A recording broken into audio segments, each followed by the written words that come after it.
You're looking at the Bassae Frieze, and whilst it's housed in the British Museum in London today, originally it was on a temple to Apollo Epikourios, or Apollo the Healer, in a remote location in Ocalia in southern Greece, otherwise known as the Peloponnese. And unlike the other friezes that we've looked at, this one was actually inside the cella. Remember, the cella is that room at the centre of a Greek temple that would have housed the cult statue to the gods. So this one is inside. So we have to imagine that there was a very different viewing experience to the other two friezes that we've studied. For a start, lighting would have been entirely different. It would be very dark inside. There were two entrances to this cellar. So you can imagine perhaps that there were glimpses of light coming through at any one time. But it'd be highly unlikely that a viewer would see all aspects of this frieze at once. Some of it might have been in darkness, other bits lit up for a moment. Perhaps even they had oil lamps to catch a glimpse of even more of it. Just imagine a more intimate viewing experience overall. Now, in terms of the subject matter that we're looking at, well, this frieze actually has two different stories on it.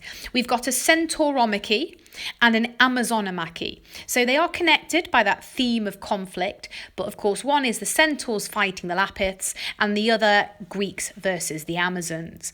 And these again are usually metaphors for Greeks fighting others. And typically we see the Greeks as superior, or the ones that we should side with in that particular conflict. But that's not actually going to be the case at Bassae, which is going to make it very, very interesting to study. Now, in terms of the scenes you're seeing now, you can see centaurs. So clearly this is the Centauromachy. And a reminder that we've already seen this theme on the west pediment from the Temple of Zeus at Olympia. But this is a much more violent and brutal depiction of the scene. For a start, at the top, you can see a centaur biting into the neck of a Lapith, who at the same time is plunging his sword into the body of the centaur. Also on the bottom image here, whilst we did see the women being abducted and having their breasts bared at Olympia, it's been taken even further on this occasion. So if we have a look at the woman who is kneeling down, she has been entirely exposed by the centaur, who has grabbed her clothing and pulled it away from her. And just a reminder that whilst male nudity is a convention that we are very used to and the Greeks are very comfortable with in Greek art, this was not the case for women.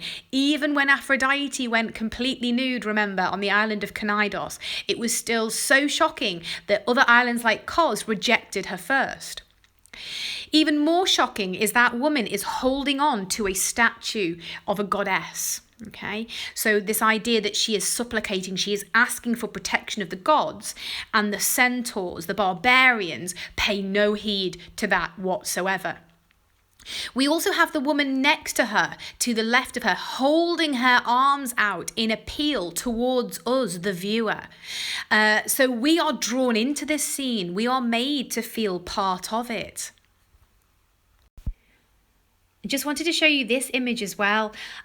Something that really stands out for me on the Bassae frieze is that where the women are seen defending themselves, a number of them have their babies and their children in their arms, making it even more emotive and full of pathos for the viewer. We get this real idea of the impact of warfare and the consequences for the innocent in that. And there's this really lovely quote that you can use from Osborne to talk about the action within the Bassae frieze. He says that the Bassae frieze is a movie when comparing it to the Parthenon frieze, which is more like a still photograph.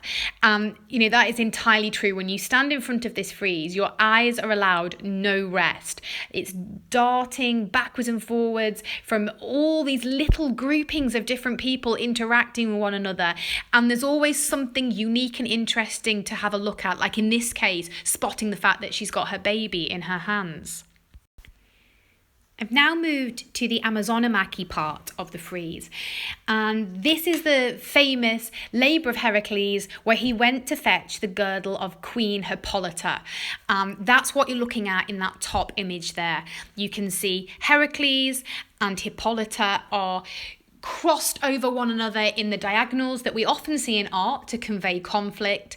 He's also got his famous lion skin there as an attribute to help us depict him. And then we see various other moments of fighting between Greeks and Amazons. But what really stands out about this particular scene is the very sympathetic portrayal of the Amazons, which are technically the foreigner to the Greeks, and we should be rooting for the Greeks looking at this frieze. But looking there at that bottom image, we've got a fallen Amazon, and again, she looks out towards the viewer. Now, this very different feel and kind of depiction of warfare reflects a change in feeling towards conflict in light of the Peloponnesian War, which has been taking place for decades between Athens and Sparta and each of their allies. Now, unlike the Persian Wars, the Peloponnesian War is a civil war. It's between Greeks, and therefore the enemy is not clear anymore. And therefore the viewer is meant to look at this frieze and find it difficult to know who to side with. So we have to look at the history and what's going on in Athens sometimes to really get a feel for what they are trying to do, what messages they're trying to convey in their art. Finally, there's just a couple of other differences that I would like to point out to you in terms of style between this frieze and the Parthenon frieze. For a start, the figures, the male figures, are shorter and bulkier than those on the Parthenon. I know we're looking at Heracles here, but you'll have seen earlier on in this video when we looked at some of the Lapith males that it's the case for them too. So we've got much more realistic anatomy, more relatable to the viewer than the idealistic males of the Parthenon frieze. There's also a lot of swirly, fantastical drapery that you can see in the backgrounds there of the scenes that I've currently got on the screen. Now, whereas drapery on the Parthenon is incredibly beautiful and detailed, it is very ordered and very still. Whereas this time, it's very much part of the action. And, whilst there are some criticisms that it is a bit too swirly and a bit too fantastical, I think it kind of adds to the whole drama and the action of the scene, really.